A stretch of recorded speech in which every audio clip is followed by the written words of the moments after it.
بسم اللہ الرحمن الرحیم۔ پاکستان کی 65% آبادی گاؤں یا دیہات میں آباد ہے۔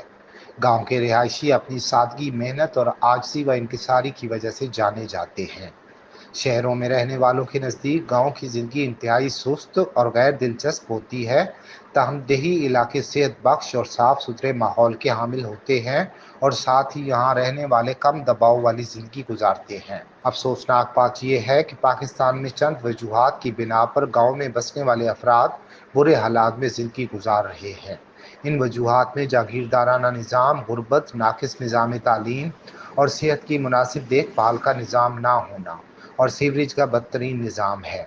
لیکن پاکستان کے ہی چند گاؤں نے یہ ثابت کیا ہے کہ اگر انسان اپنی حالت بدلنے کی خواہش رکھتا ہو تو یہ بھی کوئی مشکل کام نہیں، اور اس کی بہترین مثال مندرجہ ذیل میں موجود پاکستان کے چند گاؤں ہیں۔ نمبر 1، مامو کانجن۔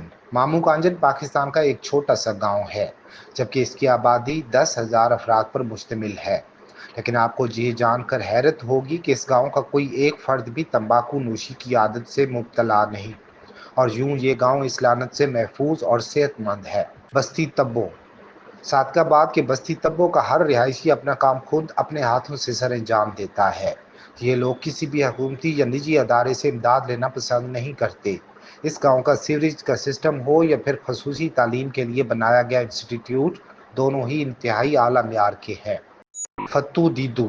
فتو دیدو پاکستان کا سب سے صاف ستھرا گاؤں ہے، اور یہ سب کچھ یہاں کے باسیوں کی اپنی مدد آپ کے تحت ممکن ہوا ہے۔ یہ گاؤں بدین میں واقع ہے اور اس گاؤں کی تمام سڑکیں پختہ ہیں۔ اس گاؤں میں سیوریج کا نظام زیر زمین ہے۔ یہاں کے زیادہ تر رہائشی تعلیم یافتہ ہے۔ اس کے علاوہ گاؤں کا ہر خاندان کچھ رقم گاؤں کی کمیٹی کو فراہم کرتا ہے۔ یہ کمیٹی کسی بھی قسم کی خلاف ورزی کا فوری نوٹس بھی لیتی ہے۔ ڈیرہ عالم پور گوندلا۔ ڈیرہ عالم پور گوندلا گجرات میں واقع ہے، اور اس گاؤں کے ہر گھر کا کم سے کم ایک فرد ضرور دوہری شہریت کا مالک ہے۔ گجرات میں عالم پور نامی شخص اس گاؤں کے ابتدائی باشندوں میں سے ایک تھا، اور اس نے متعدد دیہاتیوں کو یورپی ممالک بھیجا۔ ان باشندوں نے نہ صرف ان ممالک پہ محنت کی بلکہ وہاں کی شہریت بھی حاصل کر لی۔ یہی وجہ ہے کہ اس گاؤں میں موجود 200 گھروں میں سے ہر گھر کے کسی ایک فرد کے پاس پاکستان کے علاوہ کسی دوسرے ملک کی شہریت بھی موجود ہے۔ احسان پور۔ عام طور پر گاؤں دیہاتوں کو ٹیکنالوجی کے حوالے سے کم ترقی یافتہ سمجھا جاتا ہے، لیکن کوٹ ادو کا گاؤں احسان پور نہ صرف اس کے برعکس بلکہ ہماری توقعات سے بڑھ کر ہے۔ یہ گاؤں مکمل طور پر شمسی توانائی کی سہولت سے آراستہ ہے، اور گاؤں میں موجود 166 گھروں کو ملنے والی بجلی کا واحد ذریعہ صرف یہی شمسی توانائی ہے۔ کھاریاں۔